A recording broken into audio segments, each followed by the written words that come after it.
IMF کو ہم نے کہا کہ ٹھیک ہے، ہم اس کو آپ کی یہ جو اسٹینڈ بائی اگریمنٹ ہے یہ تب تک انڈورس کرتے ہیں جب تک الیکشن ہو کے ایک نئی گورنمنٹ نہیں آتی. جو نئی گورنمنٹ آئے گی ظاہر ہے وہ اپنا پھر سے اپنے پروگرام کے تحت IMF سے بات چیت کرے گی. یہی جب ہمیں مشکل پڑی تھی فیٹف کے اوپر، فیٹف کی ہمیں بلیک لسٹ پہ ہمیں خدشہ تھا کہ ہمیں ڈالنے لگے ہیں، ہمیں پارلیمنٹ کے اندر ایک قانون پاس کرنا تھا. تو جب ہم نے اپوزیشن کو قانون پاس کرنے کا کہا، کیونکہ اگر بلیک لسٹ پہ آ جائیں تو وہ بھی پاکستان میں سینکشنز لگ جاتی ہیں، وہ پھر وہی حالات بننے شروع ہو جاتے ہیں جو کہ ایک ڈیفالٹ سے ہوتے ہیں، یعنی فائنینسنگ ختم ہو جاتی ہے باہر سے، اس چیزیں مہنگی ہو جاتی ہے، مہنگائی ہوتی ہے، غربت بڑھ جاتی ہے. تو اس سے بچنے کے لیے ہم نے وہ لیجسلیشن پاس کرنی تھی اسمبلی میں.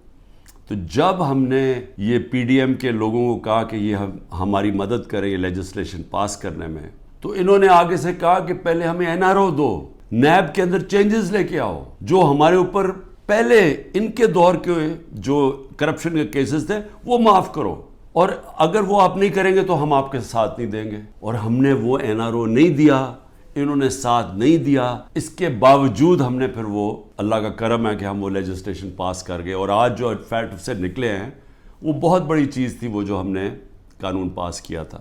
میرے اوپر 180 کیسز بن چکے ہیں. ساری سینئر لیڈرشپ کی یاد اندر کیسز ہیں، اور جو باہر نکلتی ہیں تو ان کو کہتے ہیں کہ جی پہلے کا پارٹی چھوڑو گے نہیں تو ہم آپ کو اندر رکھیں گے. جو ہمارے لیڈرشپ جیل میں ہیں ان کے اوپر انتہا قسم کا پریشر ڈالا جا رہا ہے. جو بھی گلگت بلتستان کے اندر جو ڈرامہ کیا گیا ہے، آپ یہ سوچیں کہ جو ممبرز کے اوپر انہوں نے پریشر ڈالا، ہمارے پاس تو نمبر پورے تھے، پہلے پارلیمنٹ کے اندر گھسنے نہیں دیا، اب اس کے بعد ایک ایک ممبر کے اوپر پریشر ڈالا ہے، وہی کرنے جا رہے ہیں جو کہ انہوں نے آزاد کشمیر میں کیا تھا. تو ایک طرف تو یہ ہو رہا ہے، اور اس کے باوجود ہم کیونکہ ہمارے ملک کو نقصان نہ ہو، ہم نے یہ فیصلہ کیا ہے کہ ہم اس اسٹینڈ بائی اگریمنٹ کو بیکنگ دیتے ہیں تب تک جب تک الیکشن نہیں ہوتی.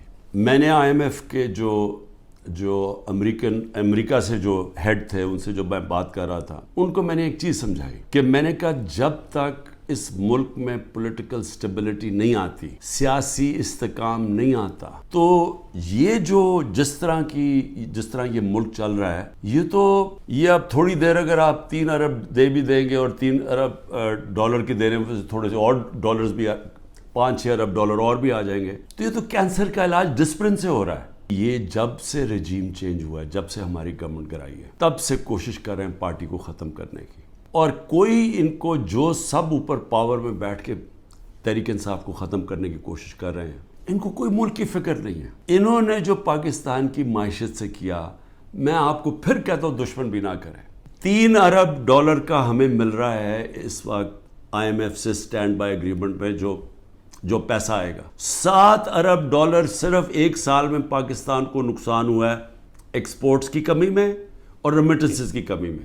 ہم نے IMF کو بھی سمجھایا، میں نے اس کو سمجھایا، میں نے کہا دیکھو جب تک فری اینڈ فیئر الیکشنز نہیں ہوں گے یہ ملک اب یہاں سیاسی استحکام نہیں آئے گا اور اکانومی ٹھیک نہیں ہونے لگی. لیکن بدقسمتی کیا ہے کہ حکومت دوسری یہ جو پالیسیز ہیں جو پاور میں بیٹھے ہیں وہ دوسری طرف جا رہے ہیں. بجائے صاف اور شفاف الیکشن کروا کے ایک سیاسی استحکام آئے، ایک ایسی حکومت آئے جو پبلک کی ووٹ سے آئے، پبلک کے مینڈیٹ سے آئے، 5 سال کے لیے آئے، وہ پھر مشکل فیصلے کرے.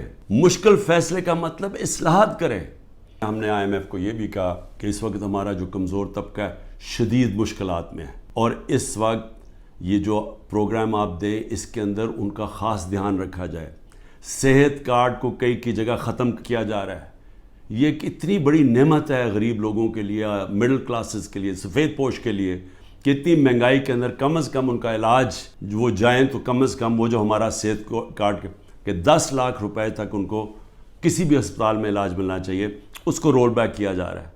اور دوسری چیز ٹارگٹ سبسڈی جو ہم لانے لگے تھے کہ بجائے آپ سبسڈائز ایسے کریں کہ پٹرول وہ عمران خان بھی اتنی قیمت کا خریدے اور ایک بیچارہ غریب آدمی بھی اتنے خریدے یا رکشہ والا بھی، ایسا نہیں ہونا چاہیے. ٹارگٹ سبسڈی ہونی چاہیے. یاد رکھیں کہ اگر یہ پولیٹیکل انجینئرنگ کے تحت اسی طرح ایک فراڈلنٹ الیکشن سے، جس طرح کی یہ سندھ میں ابھی الیکشن کرواتے ہیں، اگر اس طرح کے الیکشن سے یہی لوگوں کو واپس لے کے آنا ہے اور ملک کی سب سے بڑی جماعت کو کونے پہ لگانا ہے، ختم کرنے کی جو کوشش کی جا رہی ہے، اس سے سب سے بڑا نقصان پاکستان کی عوام کو ہے، اور 14 مہینے میں جو نقصان ہو چکا ہے یہ مزید اور زیادہ نقصان ہوگا۔ یہ برداشت کر سکتی ہے قوم یا نہیں؟ میرے خیال میں یہ نہیں کر سکتی۔